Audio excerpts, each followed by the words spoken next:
એક સરસ મજાનો ચાઇનીઝ પ્રોવર્બ છે, જો તમે દરેક બાબતમાં બીજાને બ્લેમ કરો છો ને તો તમારે હજુ બહુ લાંબી મુસાફરી બાકી છે.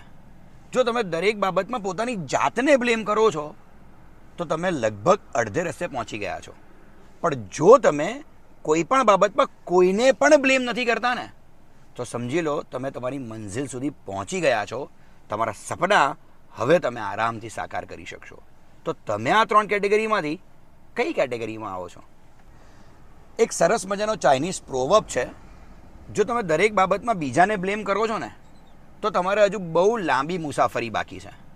જો તમે દરેક બાબતમાં પોતાની જાતને બ્લેમ કરો છો તો તમે લગભગ અડધે રસ્તે પહોંચી ગયા છો. પણ જો તમે કોઈ પણ બાબતમાં કોઈને પણ બ્લેમ નથી કરતા ને તો સમજી લો તમે તમારી મંઝિલ સુધી પહોંચી ગયા છો. તમારા સપના હવે તમે આરામથી સાકાર કરી શકશો. તો તમે આ 3